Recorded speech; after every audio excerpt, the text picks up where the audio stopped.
Estoy donde quiera que vayas. Te acompaño las 24 horas del día. Soy tu confidente, quien guarda tus secretos más íntimos.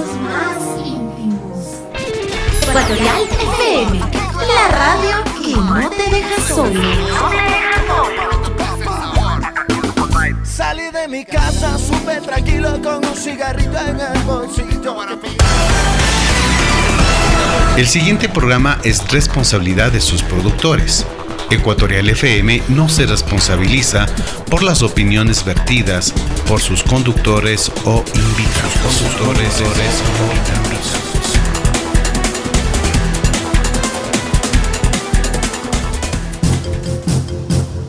Ecuatorial FM presenta.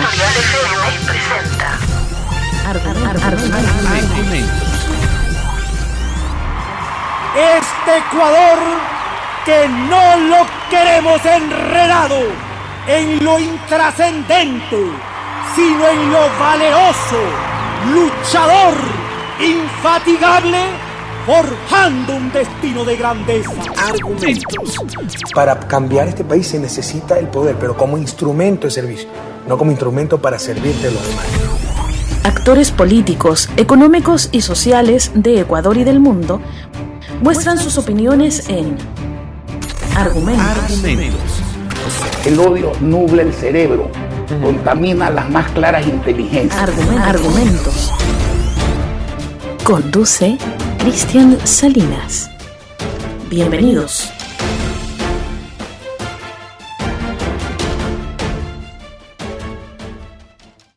Amigos internautas, cibernautas que nos ven y nos escuchan a lo largo y ancho de Ecuador y del mundo, estamos en el programa Argumentos, que se transmite por Real Audio de Ecuatorial FM y también por la página de Facebook y el canal de YouTube de Ecuatorial FM. En este momento vamos ya a entrar a otro diálogo con igual una mujer que se ha destacado justamente por su lucha y por su involucramiento en el tema político desde joven, bastante joven. Y bueno, se trata de la doctora María José Carrión, candidata a la alcaldía de Quito. Ella prácticamente vino a participar acá en el país, luego de estar en el extranjero, se involucró en el tema político y desde ahí pues está incursionando en la gestión política. Nos encontramos con María José Carrión. ¿Me ve y me escucha, doctora?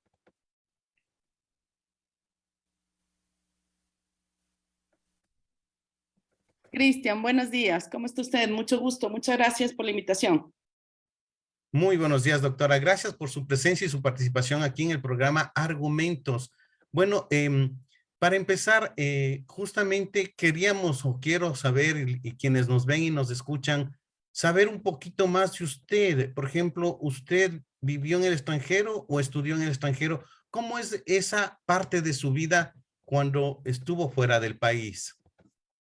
Bueno, Cristian, durante la formación académica, yo soy médico de profesión, estuve alrededor de 8 años entre la carrera de medicina y una especialidad médica que es medicina familiar, durante los cuales realmente tuve la grata experiencia de conocer a personas de muchas nacionalidades, ya que mi escuela, su nombre es Escuela Latinoamericana de Medicina, en La Habana, Cuba, y habían personas de muchas nacionalidades becadas igual que yo, gracias al gobierno cubano, y que tuvimos la posibilidad de hacernos médicos.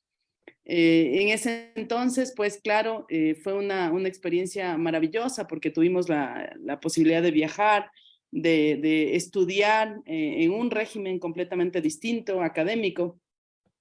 Yo estaba estudiando aquí biología pura y bueno, fue una situación familiar bastante particular. Mi mamá atravesaba por un cáncer que fue muy duro para todos nosotros y bueno, ella se enteró de estas becas y me dijo que ella quisiera que yo estudie medicina. Mi apego siempre fue a las ciencias naturales, a las ciencias biológicas y bueno, en honor a ella saqué mi título y mi título de especialista. Lamentablemente ella falleció cuando comenzaba apenas mi tercer año de la carrera.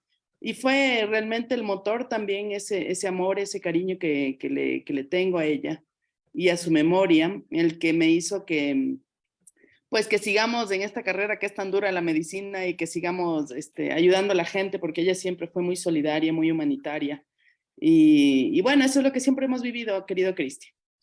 Ok, y bueno, y tomando en cuenta su vocación, en este caso por la medicina, ¿qué es lo que le tentó o qué es lo que le hizo involucrarse en cambio con el tema político?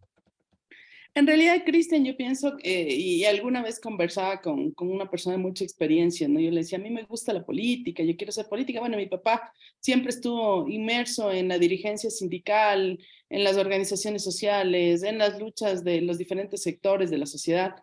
Y eso, pues claro, y mi mamá, por otro lado, era una mujer muy, muy solidaria también, pero en términos más sociales, más humanitarios, de ayuda a la colectividad, a las personas que más lo necesitaban, a sus amigos principalmente.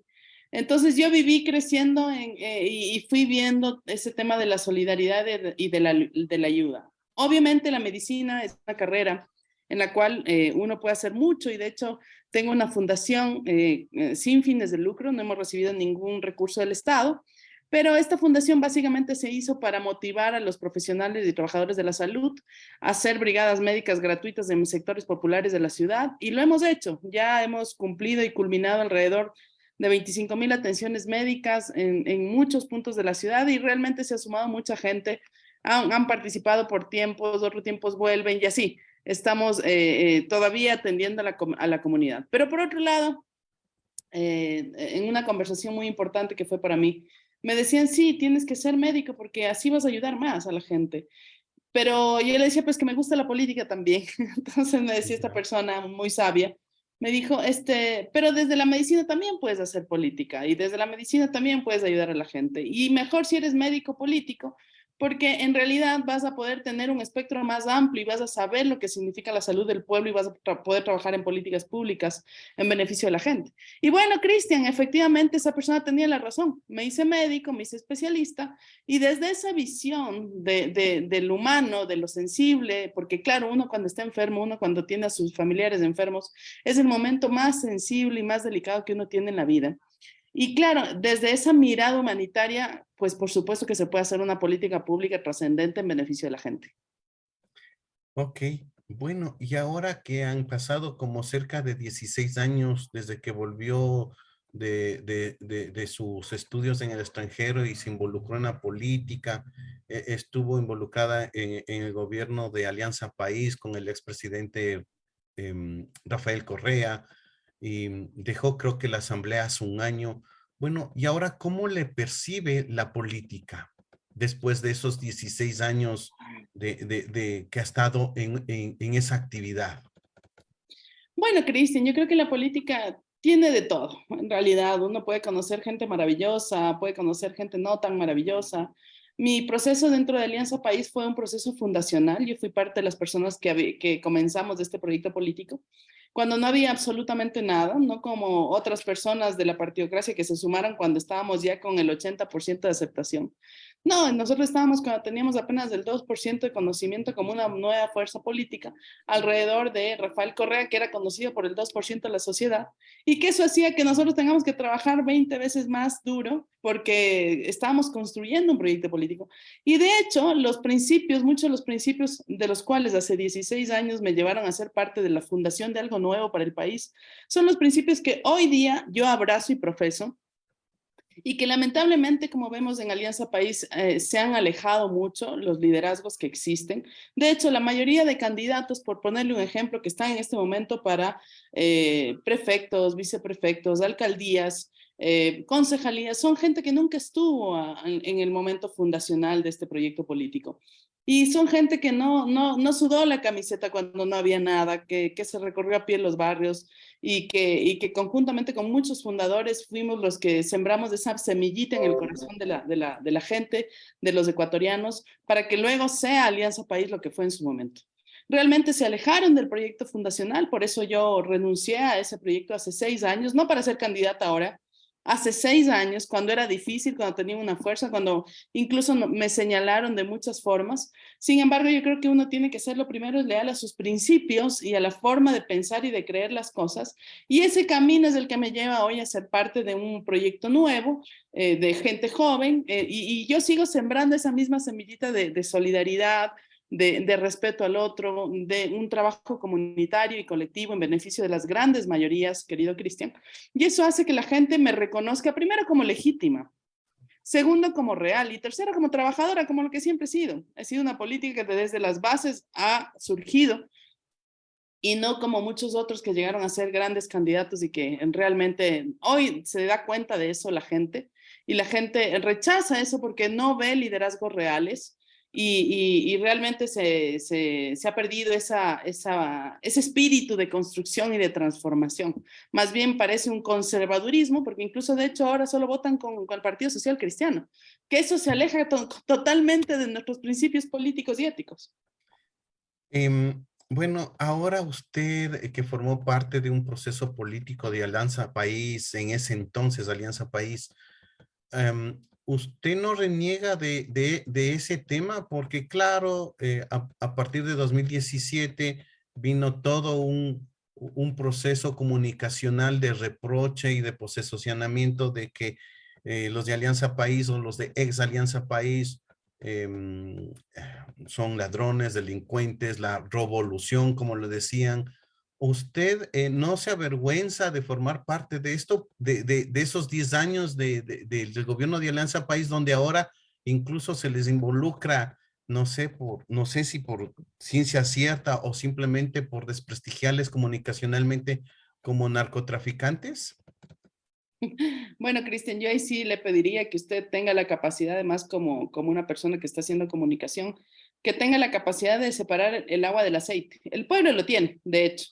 Y saben reconocer en mí, primero, liderazgo, segundo, transparencia, tercero, honorabilidad, porque en todos estos años jamás he sido vinculada a ningún hecho de corrupción, jamás he estado involucrada en algún escándalo.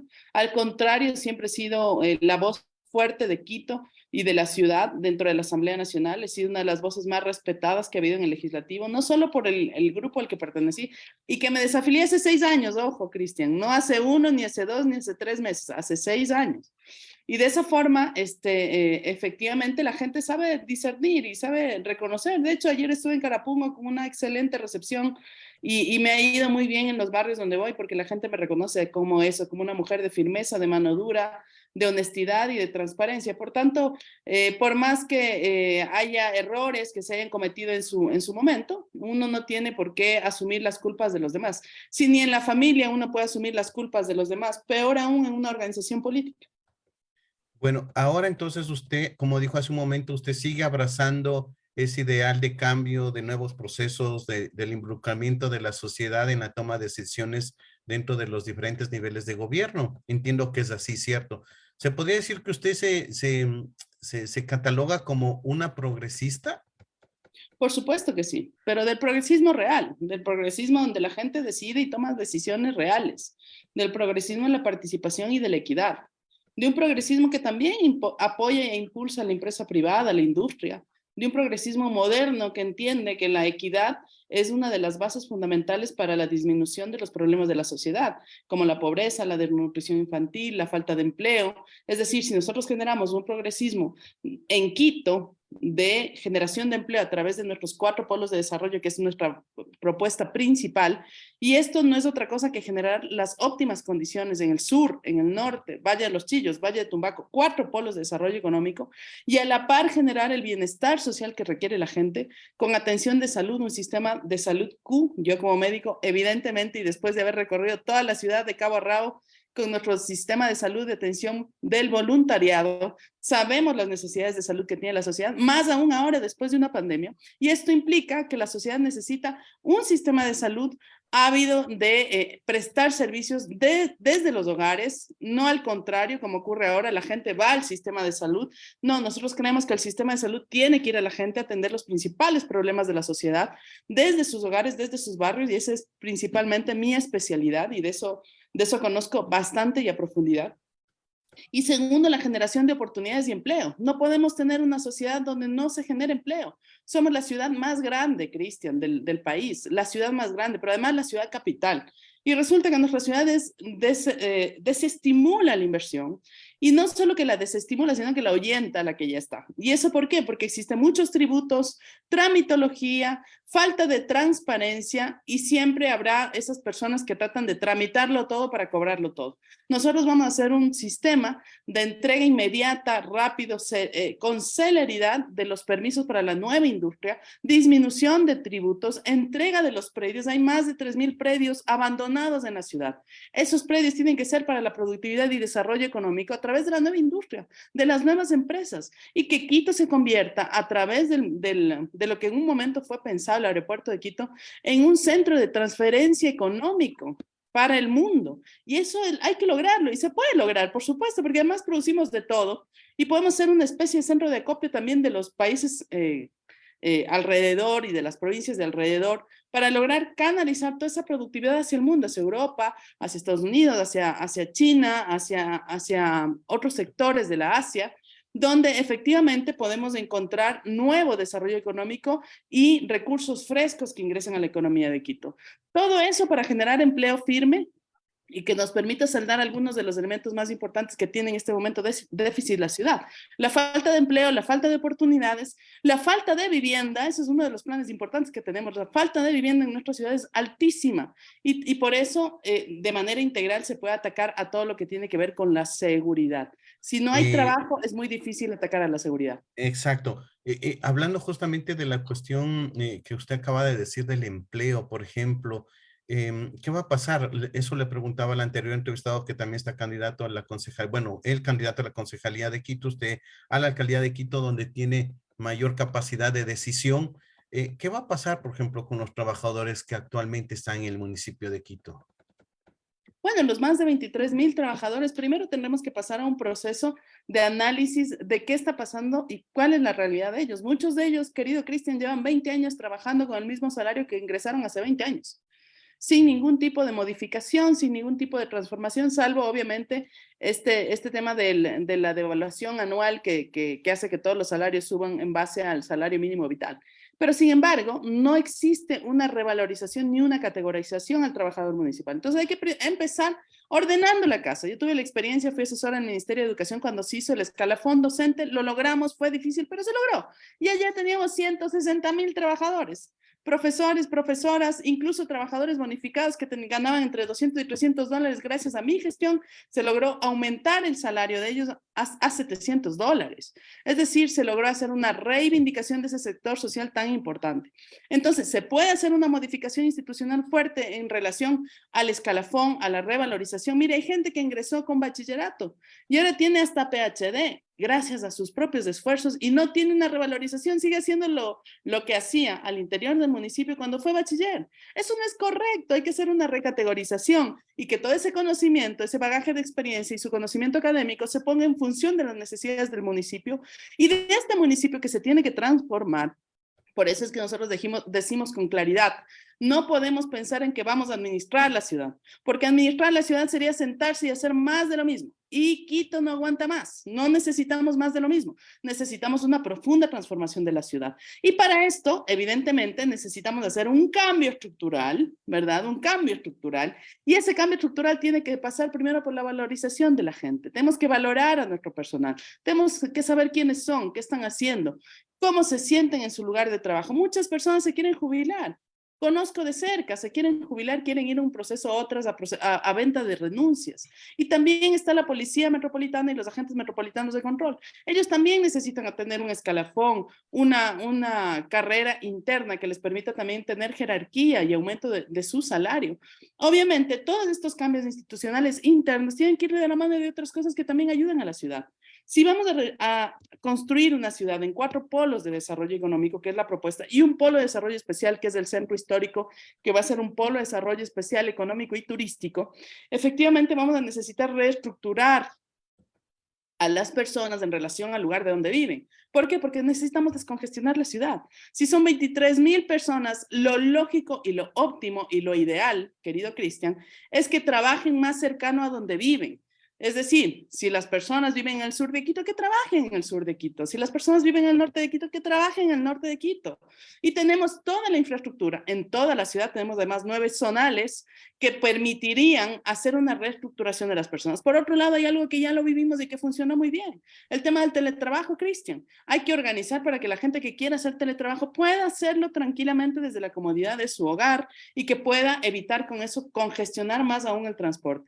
Fíjate Bueno, que me eso dicen a fue. veces, me dicen, María José, mira, hay un bus del municipio que lleva 2 funcionarios y se cruza toda la ciudad. No puede pasar eso, pues, no puede pasar eso, porque además estamos congestionando la ciudad, estamos contaminando la ciudad, que es otro tema que también tenemos la respuesta y la solución para aquello, pero estamos haciendo que la persona, vayan 2 personas en un bus, cuando por otro lado tenemos cientos de personas que están urgidas a esas mismas horas pico de cruzarse la ciudad y estamos ocupando ese espacio de las personas, realmente solo 2 personas para un bus. Hay que reestructurar y para saber la reestructuración que hay que hacer, primero hay que tener mano firme, segundo experiencia en el tema del escalafón que yo lo tengo y tercero hay que tener la claridad de las cosas que hay que hacer y de las que no hay que hacer para evitarse todos los problemas que hasta ahora hemos visto que se reflejan día a día en el municipio. Bueno, dentro del tema de la gestión justamente política, de gestión pública en el municipio de Quito, ¿ha pensado usted sobre el tema del Estatuto Autonómico de Quito que le daría mayores competencias y mayores funcionalidades de gestión al municipio de Quito o es una fantasía aquello? Bueno, habría que discutir el tema del Estatuto Autonómico. Hay algunos avances. De hecho, tengo entendido que Fernando Carrión estuvo haciendo una consultoría para el municipio sobre eso. Y Fernando Carrión es una persona bastante técnica. No lo conozco personalmente, creo que lo he visto varias veces. No es familiar mío, por si acaso. Por si acaso no es familiar mío, pero sé reconocer que es un hombre bastante talentoso en temas técnicos y administrativos de la ciudad. Entonces yo pienso que hay que hacer una mesa de diálogo. Por otro lado, hay algunas organizaciones de barrios que están trabajando sobre el Estatuto Autonómico, que tienen algunos avances que proponer a la ciudad. Lo primero es sentarnos todos de manera franca, hacer mesas de diálogo y ver qué es lo mejor para la ciudad. Pero existe ya bastante avance de mucha gente alrededor de ese tema, que lo lógico, lo correcto y lo sabio es sentar a las personas que están trabajando, que tienen esa ilusión, que tienen ese proyecto, para saber hasta qué punto podemos avanzar como ciudad en ese sentido.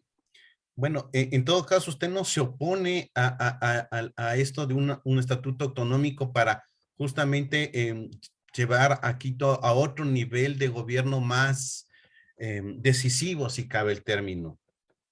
Por supuesto que no, pero tampoco creo que hay que acelerarse a tomar decisiones cuando lo lógico es hacer un análisis técnico y también jurídico y normativo pertinente. Y bueno, para eso mis tantos años, mis 8 años de experiencia legislativa y de los cuales 4 años conduciendo una comisión de fiscalización, me dan la experiencia suficiente como para poder hacer una mesa de diálogo lo bastante eficiente, así como también lograr acuerdos entre las partes que permitan sacar adelante un proyecto tan importante, de ser el caso, y si no, seguir en los procesos de construcción de algo que sea lo suficientemente sólido como para poder proponer a la ciudad una transformación tan importante en camino de la autonomía, ¿no? Así es. Bueno, volviendo al tema que estábamos un rato sobre el empleo, hay otra pregunta que me pasan desde acá. ¿Qué trámite o qué gestión va a hacer, por ejemplo, con los trabajadores autónomos? Ahorita que usted habló sobre el desarrollo del centro, o sea, desarrollo económico y desarrollo turístico. Vemos que el centro histórico está saturado, bueno, todo Quito, no solo el centro, pero en el centro es donde más se evidencia eso, saturado de los comerciantes, de los trabajadores autónomos. ¿Cómo arreglar ese tema? ¿Qué hacer o qué piensan hacer ustedes cuando llegue a la alcaldía? Claro, nosotros tenemos pensado, evidentemente, lograr hacer un trabajo estructurado. Nosotros no queremos hacer como vemos que las últimas 4 administraciones han pasado haciendo pañitos tibios. Sabemos reconocer lo que hizo en su momento Paco Moncayo en el tema exclusivamente de la reubicación de las personas, que fue un éxito en su momento. Lamentablemente vemos a la ciudad tomada, las calles, la 10 de agosto, el centro histórico, todo lo que tiene que ver algunos lugares de la ciudad, la Jota, en el norte, en el Comité del Pueblo, por ejemplo. Hay muchos lugares donde está realmente tomado las calles. Sin embargo, la pregunta es ¿por qué? Y la respuesta es clara. No se ha generado empleo, no se han generado condiciones de equidad, la gente necesita comer y eso no se puede criminalizar. Por eso es que el cambio del rol de la policía metropolitana y de los agentes metropolitanos de control tienen que ver con un rol específicamente dedicado a los temas, por un lado, de tránsito, transporte y vialidad y seguridad vial, y por otro lado, tiene que estar dedicado exclusivamente a los temas en el Centro Histórico de Turismo, y por otro lado, los agentes metropolitanos de control tienen que dedicarse a los temas de seguridad.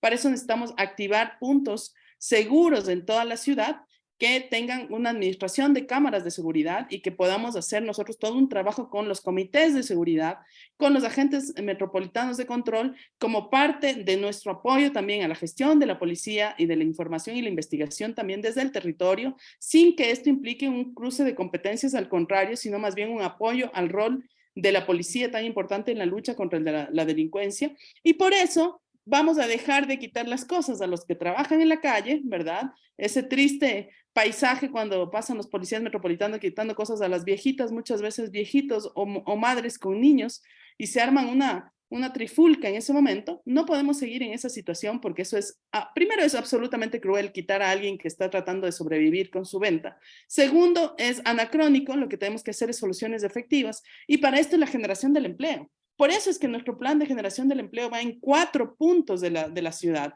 no en 1 ni en 2, en 4, que son las zonas de desarrollo y de crecimiento natural de la ciudad.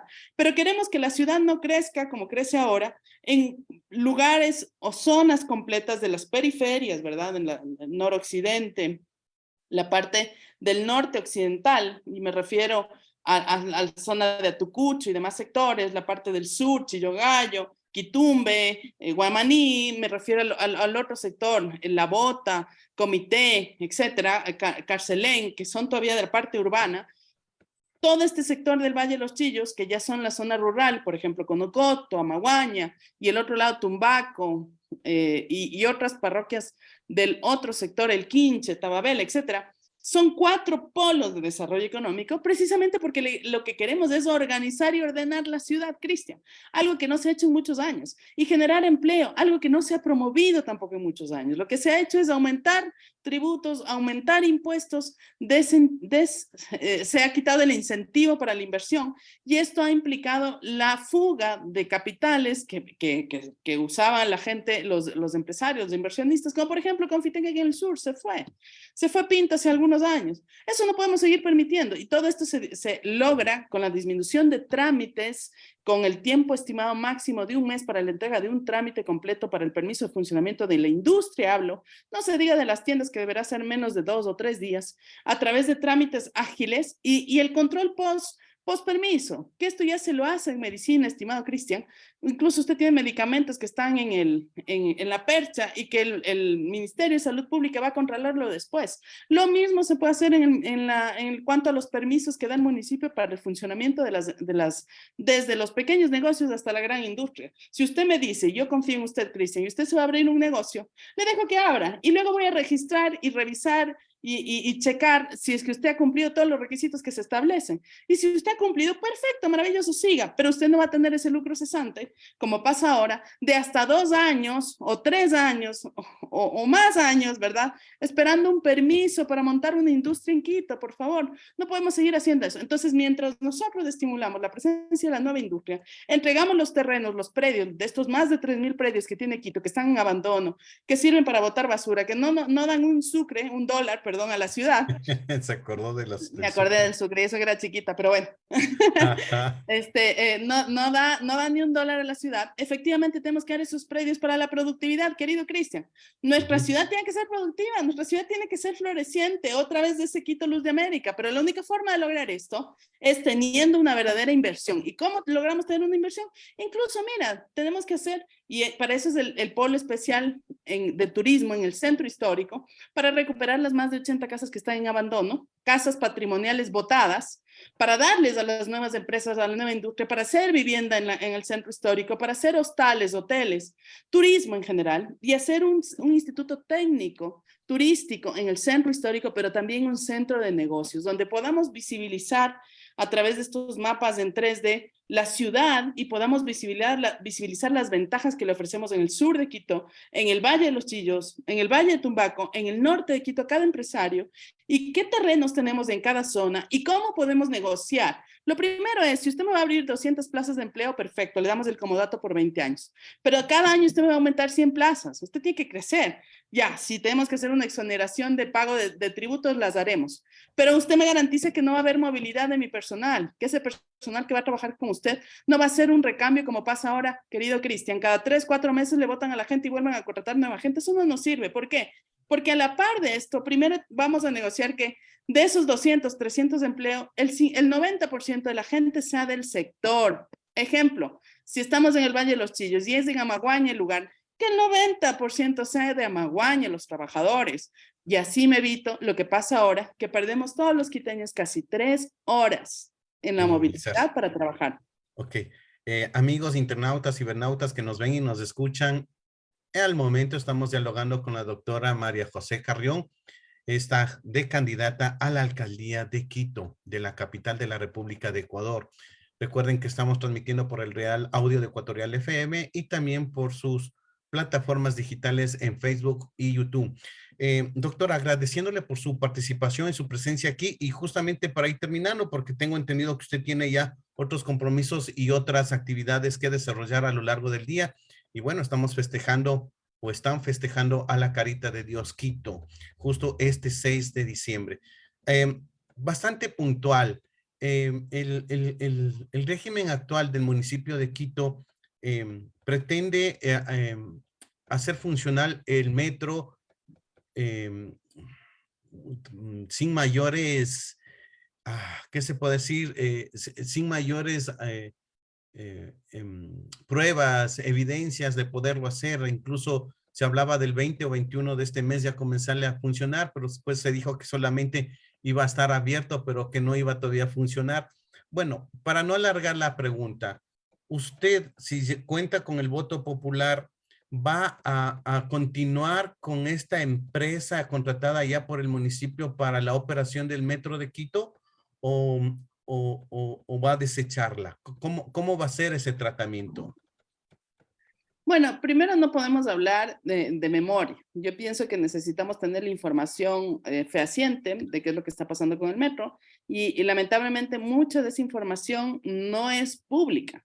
Por tanto, no podemos tener acceso a la información ni a los contratos que se están estableciendo para el manejo, uso y mantenimiento, ni tampoco el costo real. Inicialmente ha habido muchas cosas que se han anunciado. Bueno, durante estos 4 últimos periodos, ¿no?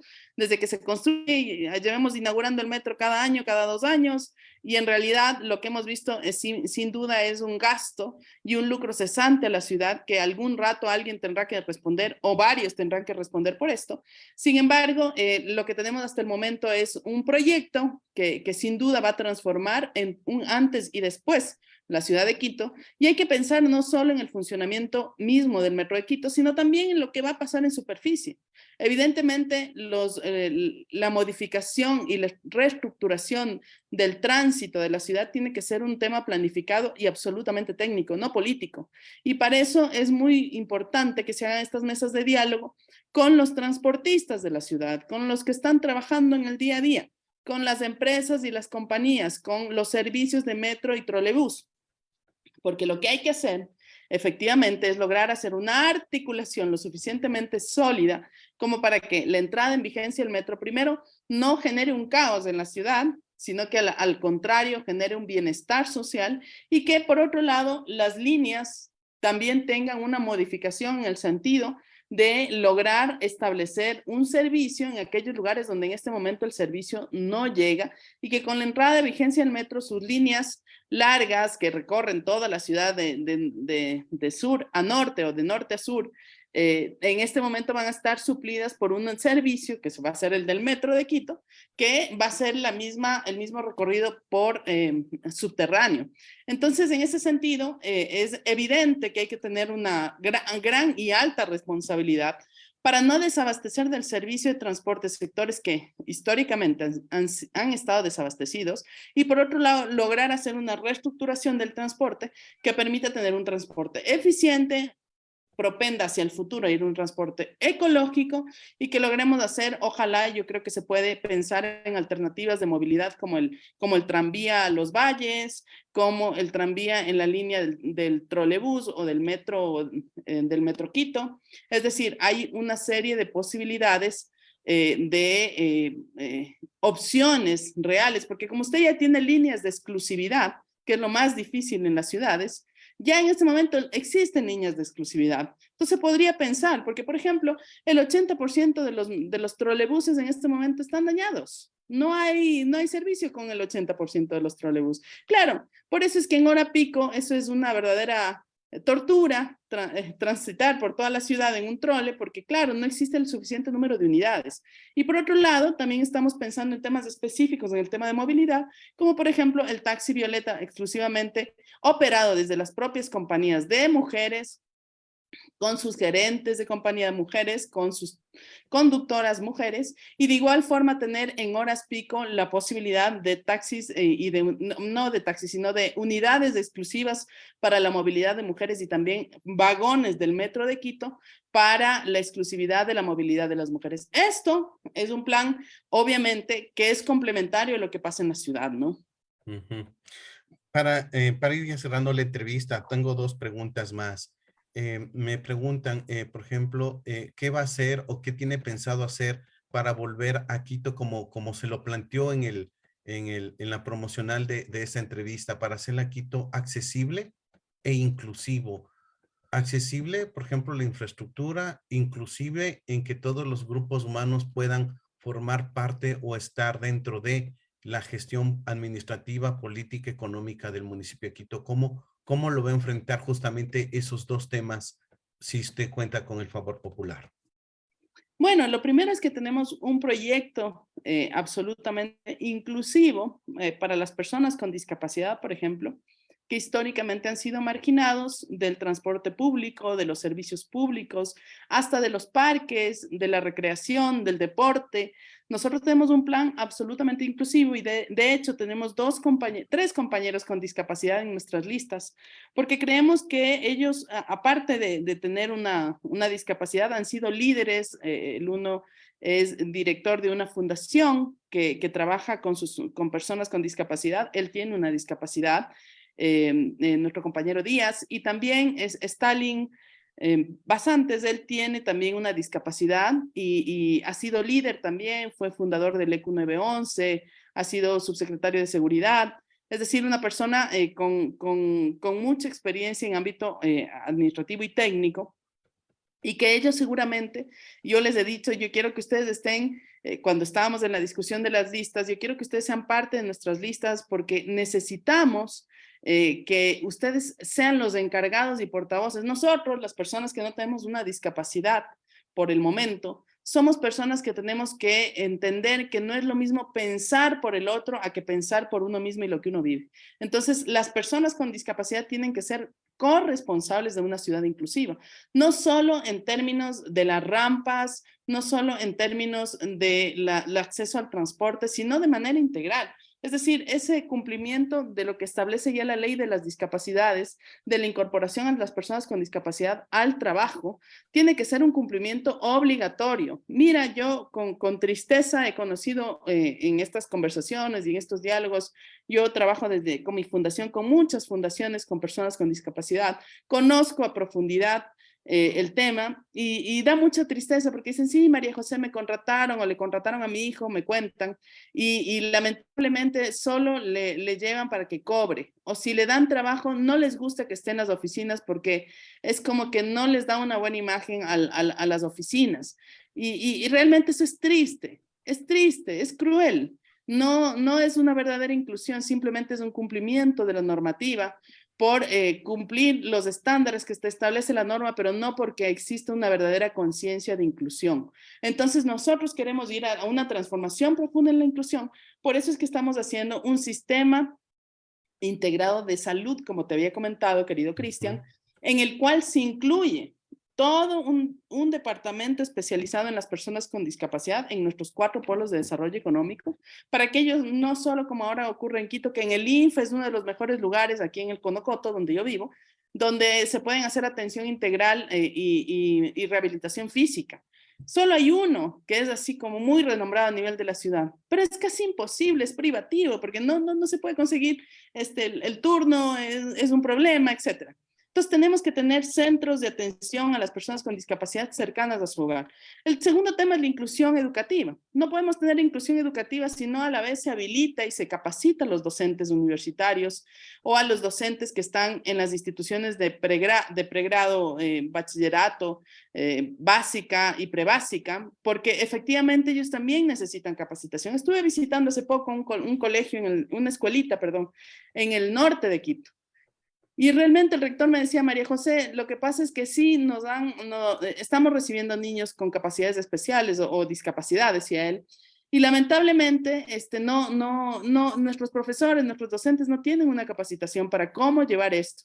Y claro, él tenía una terraza y dice que en 2 ocasiones una niña con síndrome de Down se había subido y se había como correteado por ahí y había subido a la terraza, donde no tenían ningún tipo de seguridades, donde no tenían ningún tipo, y realmente pasaron un momento muy angustiante, porque la niña estaba al borde de un edificio en el último piso. Entonces, creo que ahí, si bien es cierto, la educación inclusiva es una obligatoriedad de la ley, como le digo, estuvimos en esa discusión de esa ley de educación intercultural, pero lamentablemente no se da y no se transfiere las condiciones objetivas y reales que se necesita para esa educación real, que no solo es inclusiva. Fernandita, que es una reina de las personas con discapacidad, me decía, María José, tenemos que cambiar esa palabra de inclusiva por convivencia. Y me parece muy bien, es verdad. No debemos seguir diciendo educación inclusiva, sino una convivencia educativa, que permita que todas las personas con discapacidad o no puedan efectivamente convivir de manera adecuada, de manera armónica, y que eso no implique riesgos a su seguridad y la de sus familiares. Chévere, María José. Y ya con esta pregunta prácticamente terminamos este diálogo, sin antes no comprometerle para que en plena lid electoral, es decir, en enero en la campaña, nuevamente nos acompañe un momentito para ampliar y recalcar justamente este plan que usted tiene para la ciudad y para la ciudadanía. Con esta pregunta termino. Dentro de los candidatos a la alcaldía de Quito figuran otras mujeres. Ahí está Luisa Maldonado, ex coidearia suya, digámoslo así. Natasha Rojas, Luz Elena Coloma. Bueno, de las que en este momento me acuerdo. Sin embargo, están ahorita de candidatas, pero si usted cuenta con el favor popular, también Jessica Jaramillo, ¿cierto? Si usted cuenta con el favor popular, llega a la alcaldía, ¿usted tal vez contará también con la experiencia y los planes de trabajo de estas candidatas? ¿O simplemente se las va a desechar? Sí, Cristian, yo creo que hay que hacer una invitación amplia, si Dios nos bendice, y estoy segura que así va a ser. Nos hemos preparado mucho para estar en esta contienda electoral. Sobre todo hemos demostrado nuestra honestidad, nuestra transparencia, nuestro compromiso con la ciudad desde nuestro trabajo social y comunitario y gratuito. Sin embargo, yo pienso que todas las candidatas y los candidatos tienen muchas cosas que ofrecer a la ciudad y estarán invitados, por supuesto, a ser parte de la construcción de esta nueva ciudad, a mesas de diálogo para conocer a profundidad sus planes de gobierno que se irán viendo en el camino y ver lo mejor de estos para seguirlas trabajando desde la ciudad. Pienso que lo mejor que podemos hacer es deponer vanidades y no creernos que conocemos todo y que sabemos todo, porque no es así. Lo único que sí podemos destacar quizá es en personas que tienen más experiencia política, personas que tienen un poco menos de experiencia política, personas que tienen un poquito más de liderazgo, menos de liderazgo, y eso se nota. No es que se diga, eso se nota. Pero yo creo que las ideas y los sueños de cada candidato, ojalá que estén en beneficio de la ciudad y que eso nos permita sumar esos proyectos, si es que ellos así y ya bien lo permiten, para beneficio de nuestros quiteños y quiteñas y de las personas que al no ser quiteños de nacimiento, pero viven en Quito y hacen de nuestra ciudad esa ciudad maravillosa, amable, alegre, y que ahora estamos de fiesta en este aniversario en sus 488 años de fundación. Ok, María José, le agradezco por su presencia y sus palabras aquí en el programa Argumentos. Esperamos volverle a tener para recalcar, ampliar y detallar un poco más justamente de ese trabajo que usted quiere para la ciudad y la ciudadanía. Un fuerte abrazo a la distancia, felices fiestas y bueno, éxitos en sus actividades. Muchísimas gracias, Cristian. Que Dios les bendiga grandemente a ustedes, que Dios bendiga a Quito, que Dios bendiga a nuestra ciudad y que juntos vamos a transformarla. Necesitamos de los mejores hombres y mujeres y por eso hemos puesto una cantidad maravillosa de candidatos para las concejalías, que cada uno de su expertise va a entregar lo mejor para Quito, para nuestra ciudad, para el país. Al ser la ciudad más poblada, cuando hablamos de Quito, hablamos de la mitad, quizá un poquito menos del país, y eso nos implica una gran responsabilidad. Tener la capacidad de volver a ser la ciudad que anhelamos todos, que fue en su momento luz de América, ahora recuperar esa luz con una transformación profunda de Quito y de Pichincha con nuestro candidato Jacinto Espinosa. Un abrazo, Cristian. Antes que se vaya, María José, solamente una última consulta que me hizo la ciudadanía. ¿En qué lista le ubican? ¿En qué número del casillero? Porque justamente eso también es importante. Gracias, Cristian. Gracias la pregunta. Yo soy su amiga. El movimiento es amigo. Acuérdense, de Movimiento Amigo, María José Carrión, su amiga, y Jacinto Espinosa. El Chinto es su amigo también. Así es que un abrazo para todos. Listas 16. Estamos allí presentes y ojalá nos den el respaldo y el voto de confianza para nosotros para poder llegar a ser. Primero, yo pienso que hay que tener una mayoría dentro del consejo. Segundo, hay que tener la prefectura también, hay que ganar esa prefectura, porque vea, hoy vemos una alcaldía y una prefectura divorciados, y cuando están divorciados ni se hablan, y peor la ciudad, los problemas importantes que tenemos en la autopista, los problemas importantes que tenemos en la salida de Carapungo, Calderón, los problemas importantes que tenemos en la entrada de la parte de Cutuglagua, de Guamaní, problemas importantes que tenemos en el desarrollo productivo, no se trabaja en equipo, querido Cristian. Y esos son los problemas que tenemos como ciudad y como país. Cuando no existe el diálogo político adecuado, cuando no existe un proyecto político en beneficio de las grandes mayorías y se ve intereses políticos partidistas más que intereses sociales, vemos los problemas que pasan en nuestra ciudad. Entonces, es importante un llamamiento al voto por toda la lista 16, los mejores hombres y mujeres, gente honesta y gente muy propositiva para nuestra ciudad. Así es que muchísimas gracias. Queremos hacer un gran trabajo para la ciudad y contamos con el apoyo y con el voto de ustedes. Muchísimas gracias, ciudadanos y ciudadanas. Un abrazo fraterno, su amiga de siempre, María José Carrión. Gracias, Cristian. Gracias. Despedimos a la doctora María José Carrión, candidata a la alcaldía de Quito por la lista 16. Así que éxitos, felices fiestas y bueno, amigos internautas y cibernautas, les agradecemos por la sintonía y su presencia aquí en el programa Argumentos. La próxima semana volveremos con más de este programa y más candidatos para saber qué es lo que proponen para Quito y las diferentes ciudades de Ecuador. Un fuerte abrazo. Nos encontramos la próxima semana. Ecuatorial FM presentó Argumentos. Este Ecuador que no lo queremos enredado en lo intrascendente, sino en lo valeroso, luchador, infatigable, forjando un destino de grandeza. Argumentos. Para cambiar este país se necesita el poder, pero como instrumento de servicio, no como instrumento para servirte a los demás. Actores políticos, económicos y sociales de Ecuador y del mundo mostraron sus opiniones en Argumentos. El odio nubla el cerebro, contamina las más claras inteligencias. Argumentos. Estuvo con ustedes Cristian Salinas. Hasta la próxima semana.